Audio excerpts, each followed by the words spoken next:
ನಮ್ಮ ವಿಜಯಪುರ ಅನೇಕ ಮಹಾನ್ ವ್ಯಕ್ತಿಗಳಿಗೆ ಜನ್ಮ ನೀಡಿದ ಪುಣ್ಯಭೂಮಿ.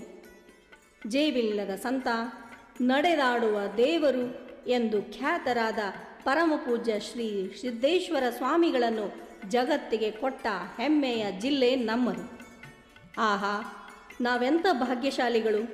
ಅವರು ಈ ನೆಲದಲ್ಲಿ ಓಡಾಡುವುದನ್ನು ಕಣ್ಣಾರೆ ಕಂಡವರು. ಒಬ್ಬ ಓಡಾಡುವ ಹುಡುಗ ನಡೆದಾಡುವ ದೇವರಾದನೆಂದರೆ ಅದೊಂದು ಮೈ ನವಿರೇಳಿಸುವ ರೋಚಕ ಕಥೆ.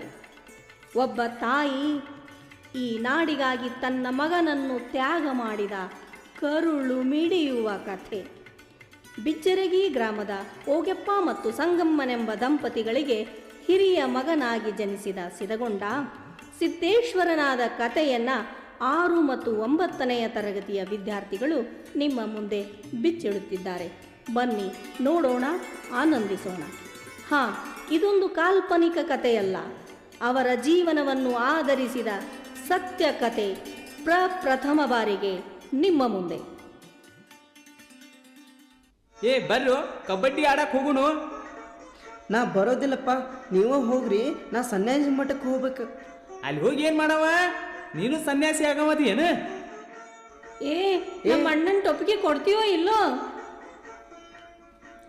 ಗೊಟ್ಗವ್ವ, ಜಗಳ ಮಾಡಕ್ಕೆ ಬಂದ ಬಿಟ್ಟ್ಯಾ? ಬಿಸಿಲದ ಹಾಕ್ಕೊಳ್ಳಿ ಬಿಡು. ಮತ್ತು ನಿನಗೆ ಬಿಸಿಲು ಹತ್ತುವುದಿಲ್ಲನು? ನಡಿ ನೀನು ಮನೆಗೆ ಹೋಗು, ನಾ ಬ್ರಹ್ಮಾನಂದ ಸ್ವಾಮಿಗಳಿಗೆ ನಮಸ್ಕಾರ ಮಾಡಿ ಬರ್ತೇನೆ.